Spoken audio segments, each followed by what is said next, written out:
किसी भी सजीव इकाई के प्राकृतिक परिवेश को हम घर या आवास कहते हैं। इसी प्रकार हम एंजियोस्पर्म के आवासों के बारे में बात करते हैं। इसको मुख्यतः दो भागों में बांटा गया है। एक है जलीय आवास और दूसरा है स्थलीय आवास। जलीय आवासों में समुद्र एवं महासागर, तालाब, खारे और मीठे पानी की झीलें, पोखर, कुंड, नाले, नहरें और नदियाँ, इस प्रकार के आवास को हम जलीय आवास कहते हैं। अब इसमें हमारा जो सबसे पहला है वो है समुद्रों में पाए जाने वाला पादप जोस्टेरा। यह केवल समुद्री पादप है।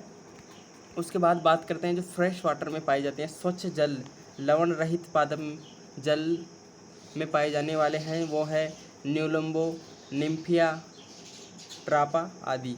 और ये हाइड्रोफाइट है। इसके अंदर एक और वोल्फिया आता है, इसके अंदर रूट एब्सेंट होती है, ये भी स्वच्छ जलीय पादप है। इसके अलावा जो समुद्र के किनारों पर दलदली स्थानों पर पाए जाते हैं उनको हम मैंग्रोव प्लांट कहते हैं। इसमें राइजोफोरा, सालसोला और एविसिनिया प्रमुख है। उसके बाद दूसरे प्रकार के जो आवास की बात करते हैं वो है स्थलीय आवास। इसमें पहला है मरुद्भिदी पादप, जो शुष्क आवास जैसे ड्राई हैबिटाट और मरुस्थल में पाए जाते हैं, उनको हम ज़ीरोफाइट कहते हैं। इनका पादप शरीर जल और म्यूसिलेज संग्रहण करने के लिए सक्षम होता है। उनके सकुलेंट्स यानी कि मांसल मरुद्भिदीय पादप कहते हैं। इसके उदाहरण ओपनशिया, नागफनी और यूफोर्बिया घोटाथोर। उसके अलावा हम अगर अलग प्रकार के कुछ जीरोफाइट की बात करते हैं वो है अकेशिया मेलेनोजाइलोन। इसमें अपने जानवरों द्वारा चराई से सुरक्षा प्राप्त करने के लिए फिल्लोड यानी प्रणाब स्तंभ का रूपांतरण होता है। एलगाई में शूलों का रूपांतरण होता है। जिजीपस जिसे बेर कहते हैं और बबूल अकेशिया में कंटकों का रूपांतरण होता है। और लेंटाना बड़ बीना में कंटिकाओं की उपस्थिति। इस प्रकार के रूपांतरण होते हैं जिनसे इनको चराई से सुरक्षा प्रदान होती है। उसके बाद आते हैं मीजोफाइट, जिन्हें समोद्भिद या मध्योद्भिद कहते हैं। ऐसे पादप जल की पर्याप्त उपलब्धता वाले स्थानों पर उगते हैं और इनमें प्राय मध्योद्भिद पादप वन घास के मैदानों में पाए जाते हैं।